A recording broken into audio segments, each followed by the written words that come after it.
Yo guys, what is going on? It's Stephen here and welcome back to the channel. It has been a while. I'm going to be honest, I kind of got a bit bored doing the career mode, the Liverpool career modes on here. I'm not saying I won't come back and do one at one point, but it's just like, I don't know how to explain it. It's just really, I just really wasn't enjoying it, and I just went off YouTube really. I just didn't know what to upload, didn't know what content I wanted to do. And yeah, I mean, I've been sat there because obviously with the transfer window, there's a lot going on about Liverpool.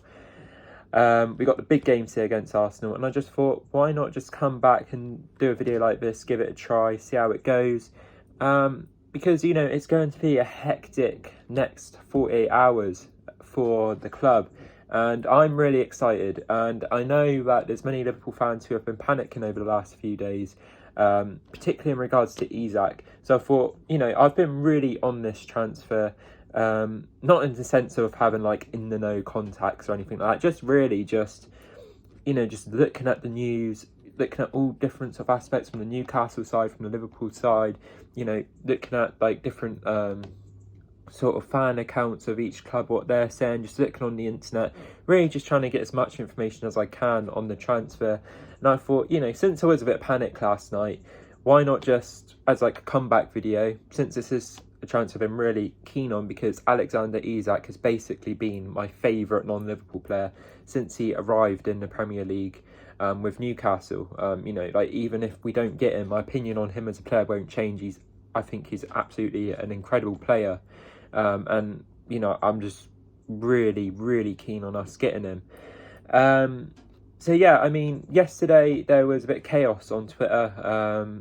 There were sort of conflicting reports. So we need to start right back to yesterday morning. And the first sort of media report we got was on TNT Sports ahead of the Chelsea-Fulham game. David Ornstein, obviously, one of the best in the business, he was being interviewed before the game, and he was asked about the Isak transfer, and the reporter was asking what's your feelings, what do you think's going to happen, if you had to say where you think Isak would be by the end of the window, where do you think? And Ornstein said Liverpool. He said there was plenty of still to do, there was no agreement yet, there was plenty of work still to do, but he believed that, being asked that question, if he had to give an answer, which he did give an answer, he felt it would be Liverpool that Isak would be playing for. This then led, I think it was like an hour later maybe. I'm not going to mention the guy's last name. I'm not going to, I'm going to butcher it. But he's a Norwegian. Used to play in the Premier League. I think it was for Swindon, before my time. I call him Jan because that's, I can't pronounce his last name. And he broke a story saying that we had agreed a contract, we had agreed a transfer fee, we had agreed to deal with Newcastle, it was all in place for 130 million, and that would be announced, in the next day. I mean, really now, we're in the end of the transfer window, so, basically any reporter can basically sort of cover the whole window and then be given credit. Indy. But yeah, there was that with Jan, and then Saka. Oh my god, I'm sorry for ruining all your names. Another sort of a bit inconsistent, but to give credit to him, he has got things bang on. So the Florian Wirtz, he was the first to report that Florian Wirtz was coming to Liverpool, but then he had also ran stories before saying he was going to Bayern, he was going to Man City. So you're going to get one thing right, but to be fair to him, he does get a lot of stuff, quite right, quite accurate. And he started saying that there was negotiations, on the 130 million, it was close. But then we had a wave of sort of from the local journalists, Lee Ryder from the Chronicle, Luke Edwards from the Telegraph. It's fair to say Liverpool fans and him haven't seen eye to eye. Dominic King from the Daily Mail, and there'll be more on him in a minute. But, it was just a wave of really reputable journalists just saying, look, there's been no agreement. Liverpool have not even made contact with Newcastle. There is no second bid. And even some reports that there would be no second bid, that Liverpool were just going to walk away, and that according to Dominic King, that the only sort of movement, there's a significant chance from Liverpool, would be the departure of Kostas Tsimikas to Roma on loan, and that there would be no incomings whatsoever.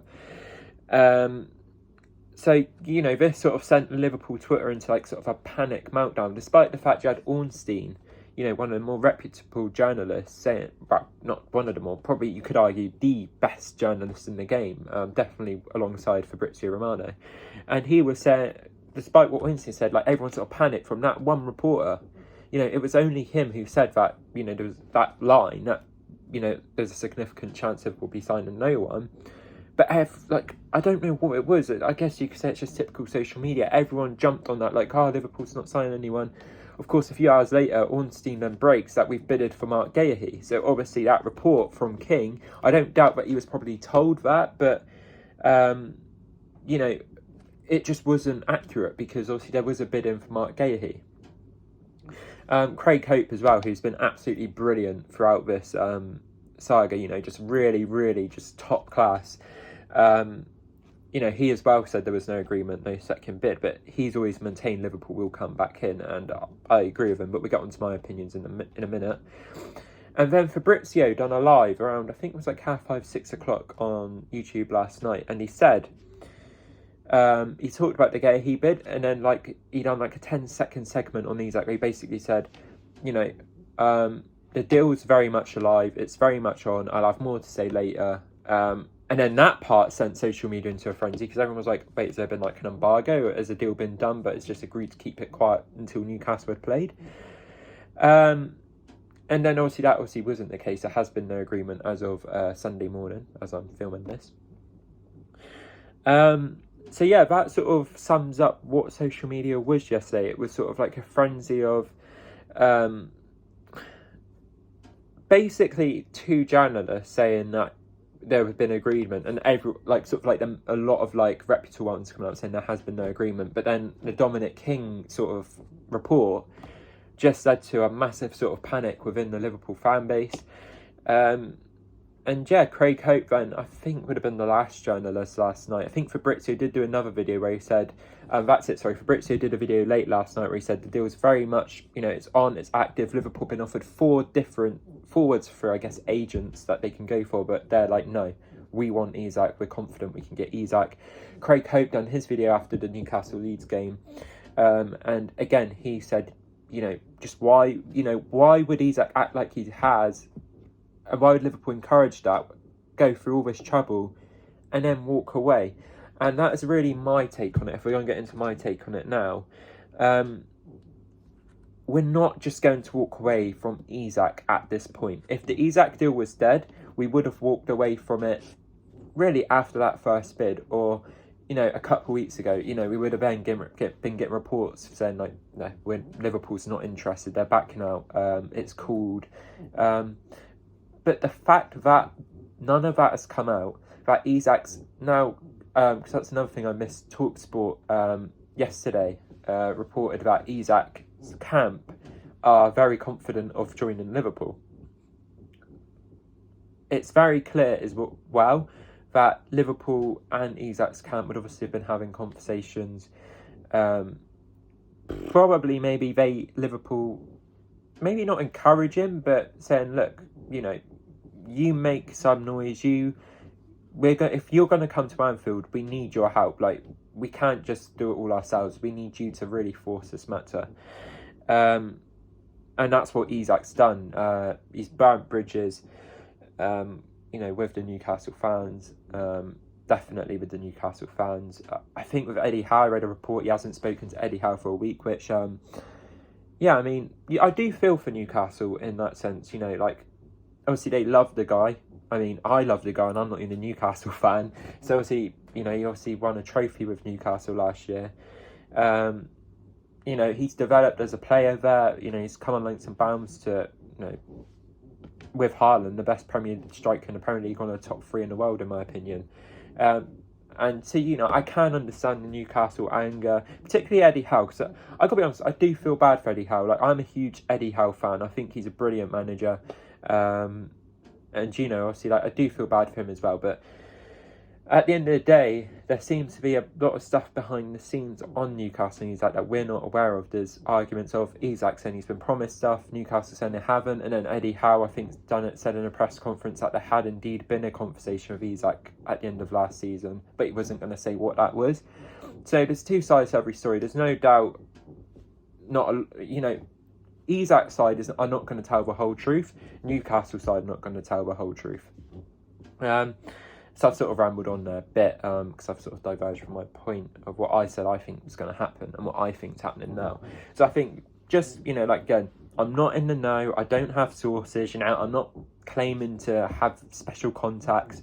Just from reading what I've read throughout this saga, and I said back in May, I got a tweet back in May where I said Isak, I had a good feeling would be a Liverpool player, because Liverpool never really tend to wait on a player if they don't think they can get him, then move on. Jude Bellingham, prime example. We were linked with him, Bellingham coming to Liverpool, and it went cold. The club basically spoke through their brief then, I guess, the local journalists that, no, we're not going to be able to afford him. So because I was always confused, because Arsenal and Isak always seemed a thing until, about really May, and Arsenal's name just sort of drifted out the equation, but Liverpool always there, which to me was like, well, Liverpool's being encouraged from somewhere. So I think this has been going on a lot longer than, June or July when it sort of blew up. So there's no doubt, I'm pretty confident there's probably an agreement on the player side. Again, can't say that for fact, but really wouldn't surprise me if all of that is sort of sorted. I think Liverpool have been in contact with Newcastle over the weekend. I don't believe that it's gone completely cold. I don't think it's ever gone completely cold. I think that, because there was a bit of conflict between Luke Edwards and Liverpool fans. Luke Edwards was basically saying, look, Newcastle aren't going to let him go. He's not going anywhere. And Liverpool fans were like, well, we've bidded for him, you're just trying to wind us up at this point. He's obviously, we're going to get him, because obviously he wasn't giving news that us fans wanted to hear. I believe that Luke Edwards was being told by the Newcastle board, and I think the meeting on Monday with Isak and the Newcastle hierarchy proved that, because I think Newcastle's board genuinely believed that they could speak to Isak and sort of convince him to come back. They could give him a new contract. I think it was even reported that a release clause lower than what they're asking from us would be put in that contract for next summer. So I genuinely believe Newcastle's board were like, we're going to throw everything on this on Monday. Up until Monday, I genuinely believe they were like, we're not going to send. It got to Monday, I think they were like, right, before the Liverpool game, we need to get this sorted. They've not got the answer they wanted from Isak, and I think from that point, a sale was back on the table. Newcastle have spent 70 million on a very good striker from Stuttgart, a young striker. He looks very good, very promising. An account called Buy in Space, which Newcastle fans may not be aware of, other fans may not be aware of, but he pretty much nailed Florian Wirtz to Liverpool. He, days before it happened, nailed that negotiations were falling apart with Bayern.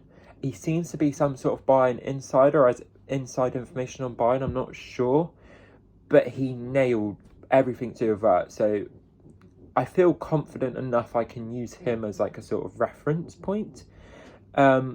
He's said that Voltmade, I probably butchered his name as well, I need to get better at pronouncing names, I think. Voltmade got assurances from Newcastle he would be the main striker. He was the Isak replacement. Whether that's true or not, but I'm just going on this guy's way, because like I said, this guy, he's been proven a lot recently, because he's spoken on a few things about Bayern which have actually came true. And I really recommend you guys check him out. He does seem like a legit source of information. I think that Newcastle accepted from Monday Isak was going to go, but they had to get their own house in order. So they've obviously got this one striker in, which I think I think now it's a basis of Liverpool and Newcastle just sealing the deal. I don't think it's dependent on the second striker. I think Newcastle would like a second striker. I don't think it's dependent on that. So I think we could hear news before the Arsenal game. I don't think we will. I think we will get the Arsenal game out of the way, and I think later tonight we will see briefings to the press. I think we'll see Fabrizio tweeting and Ornstein tweeting. And I think that we will probably see an agreement late tonight, early tomorrow morning, on a deal. And I think it's for the best for Newcastle. Don't get me wrong, Newcastle have every right to get what they think the player's worth, you know. But I think there's also a logic to saying, can Alexander Isak realistically come back from this? There's a chance, but personally I just don't think there is. Like, I genuinely just don't see how he can come back into the Newcastle fold. The fans have turned against him. He's burnt bridges. I think maybe with the players it'd be quite easy enough with the changing room. I think there's a lot of deal around, but Isak's ditched his teammates. Listen, I think an apology from Isak, I think they'd fit him in. And I think Eddie Howe would want him in. But I just think, you know, and obviously Isak's threatened, whether he followed through with it, but has made it clear he will not play for Newcastle again. So if that window shuts and he's still there, he will not play for Newcastle. Now, there's a risk there. Newcastle could say, if they can't agree to do it, if Newcastle pushed too hard a price for Isak, yes, they could risk basically calling Isak's bluff and saying, look, you know, we're not going to say that they wouldn't offer the price. You're going to have to come back into the first team. But that if Isak is true to his word and he does not play for Newcastle, you know, he carries on going on strike, his value will go down. There's no way we get to January and Liverpool will still be there willing to offer the money they're willing to offer from what we're hearing today, which is around 120, 130 million. So I think that's a gamble the Newcastle board would have to fight with. And I think all of this is a negotiation tactic from Liverpool, wanting to put as much pressure on the Newcastle board as possible by giving them as little time to sort of squabble over the fee. Because of Isak's actions, it has given Liverpool an edge in the negotiation. Because, you know, there is a chance Isak does not return. And then what you're gonna spend half the season with Isak. Where's Isak? Is Isak coming back in? Why? Just personally, if I was a Newcastle fan, or let's say Hugo Ekitike or Florian Wirtz have a stunning first season, but Real Madrid come in for him and they kick up a fuss like Isak has, I would not want them I would say I would want them gone. You know, it's like with Trent. Going on to the Trent situation, I'm not angered at Trent wanting to leave. I'm angered. I don't like the way how he left, because from reports I've read, Real Madrid were talking to him about 2 years ago and telling him, look, we won't pay for you, but if you run down your contract, we'll get you. And I just think, you know, you are literally you're meant to be a boyhood. You know, you came through the academy. You're meant to be like a Liverpool fan. Like, I didn't like that side of it, but obviously the Trent situation is done. But I'm just trying to make the point of, like, personally, if I was on the Newcastle side, I'd be like, right, let's negotiate a fee, but fair fee, one where we're not pricing them out the move, but we are getting what we think is a good deal for us. I think Liverpool will come back in. I think the deal will be done, and I think, well, I 100% believe that Isak will be a Liverpool player by end of play on deadline day. So yeah, quite a hectic situation. That's my thoughts on it. And I guess now going into the Arsenal game today, there is a game today. Obviously, I do just quickly want to touch actually before I get into that. Mark Guehi, England's best centre-back. We made a bid yesterday. I think that deal will get done too, and that is a huge signing, just as important as getting Isak, in my opinion. You know, I think that will be done. However, going on to the Arsenal game, what a game. Two sides who have spent money this summer. I do just want to say on Arsenal, fair play. They have had a really good summer window. And it felt like this weird sort of thing in the summer where people were starting to downplay Arsenal in a sense of, I was seeing loads of Premier League predictions with Arsenal as third. And I never really got that, because for all their faults, and yes, we can all take the piss out of them, which I love doing. I love pissing off the Arsenal fans. But on a real, 3 seasons finishing second. All right, so the first time they finished second, if you actually look at that team, they really did overperform. But from 8 points clear, you could argue, 8 points clear in March, they should have, got the job finished. They didn't.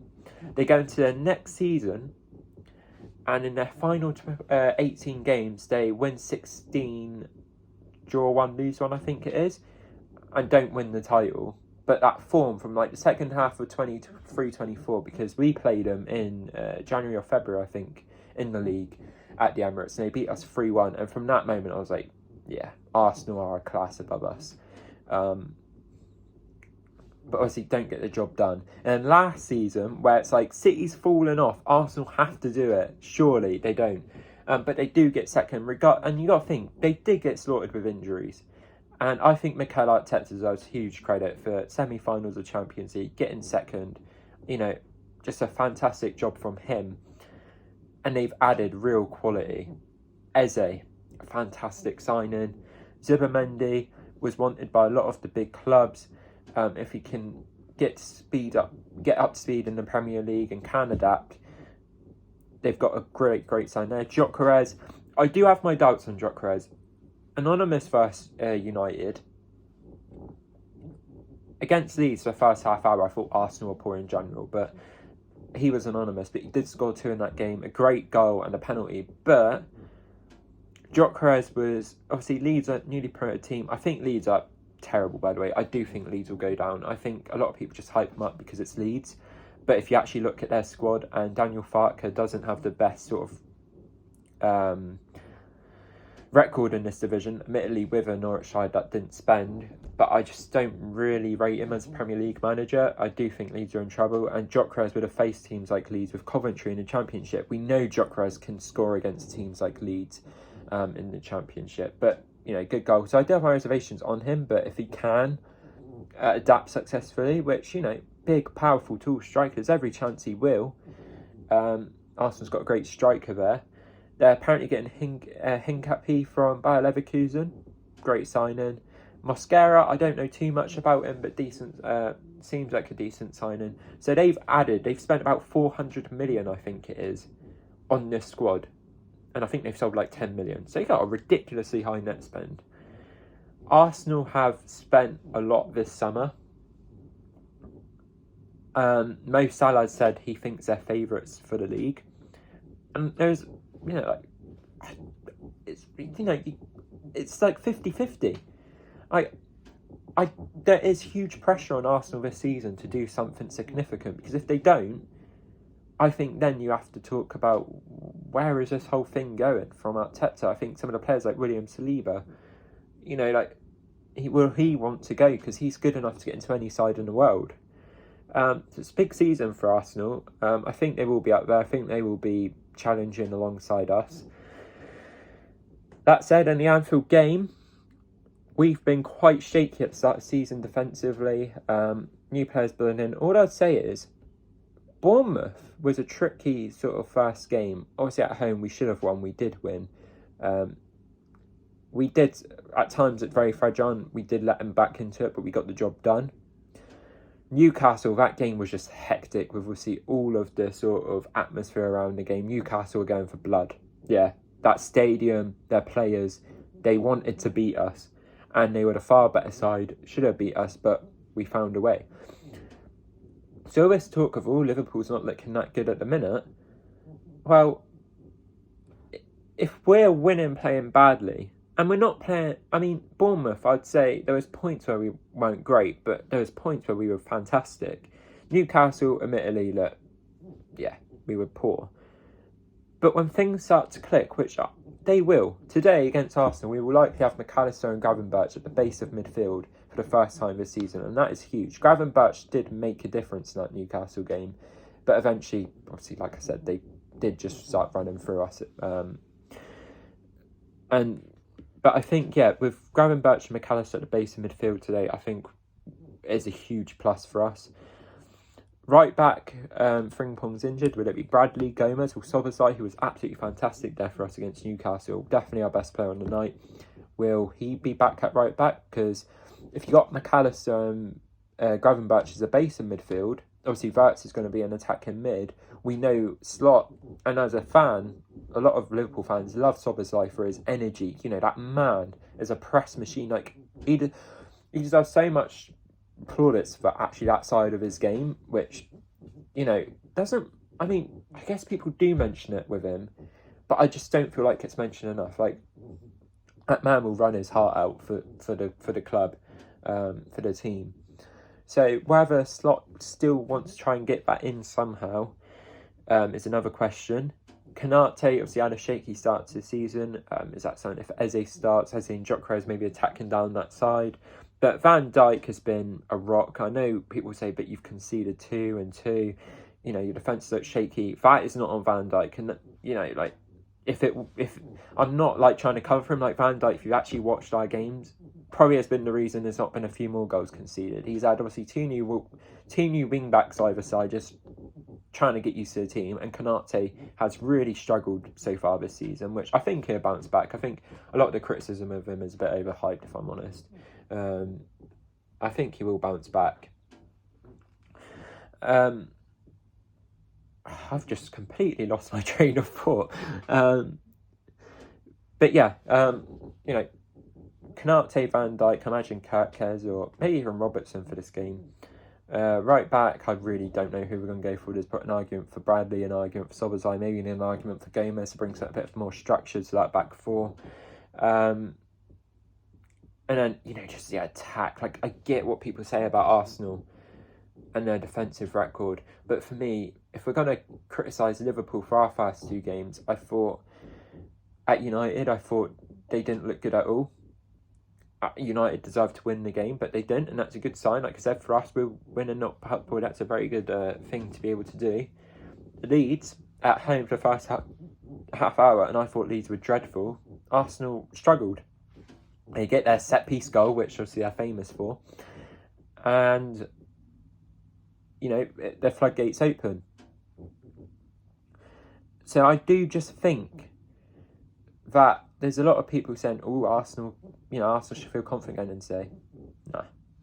I genuinely have full faith in this group of players that, with our attacking quality, and I completely understand and respect, Arsenal do have the best centre-back pairing in the league, a very good structured team.